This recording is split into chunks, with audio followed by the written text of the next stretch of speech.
So you want to craft the best weapons in Bannerlord. Luckily for you, I know what they are and how to craft them. I use these in all my playthroughs and are what I consider to be the best weapons. So let's start with everyone's favorite, the two-handed sword. The blade will be the runed full art long blade. This will be at full size. The guard will be the tier 4 decorated guard.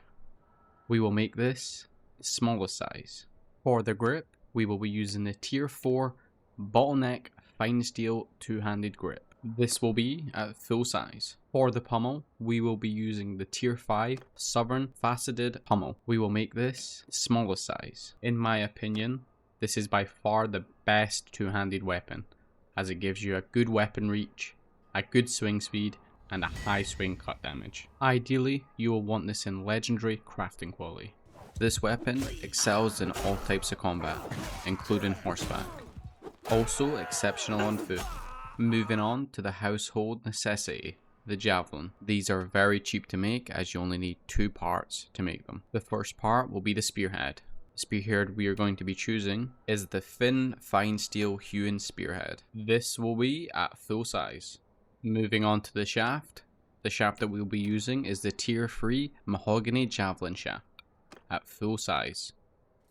The javelin excels in medium to close range, as leveling throwing makes it so your javelins can throw through shields if you pick the right skills. Excluding bows, this is the only viable ranged weapon in my opinion. Moving on to my favorite close quarters weapon, that being the one-handed axe. For the head, we're going to use the tier 4 spiked battle axe blade. This will be at full size. For the handle, we will use the bandit scythe handle. We will make this the smallest size. For the pommel, we will use the steel riveted spear pommel at the smallest size.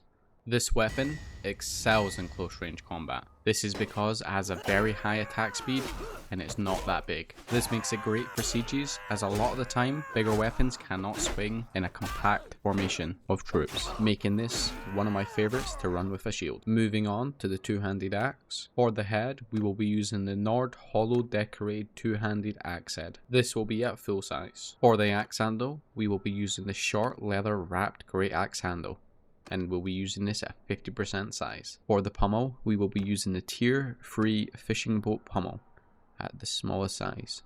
The two-handed axe excels in chopping down enemies, as it can hit more than one enemy at a time. If you love causing destruction, this is the weapon for you. If you level two-handed weapons correctly, you will be able to kill multiple enemies per swing. Moving on to the one-handed sword. For the blade, we will be using the decorated saber blade at 50% size. The guard will be the noble Cascara guard at 50% size. The grip will be the bronze two-handed grip with silver spiral at the smallest size. The pommel will be the imperial decorated pommel at 50% size. This one-handed sword is very balanced, so it performs well in most situations, especially if using a shield with it. If you don't like using shields, I'd recommend sticking to two-handed weapons. Moving on from that, we have the two-handed polearm. We'll be using the long glaive head at full size. We'll also be using the red horsetails frills at the smallest size. For the shaft, we'll be using the short pine shaft. This will be at normal size. This weapon is by far the best on horseback because of its long reach and high swing cut damage. It also has a pretty good swing speed.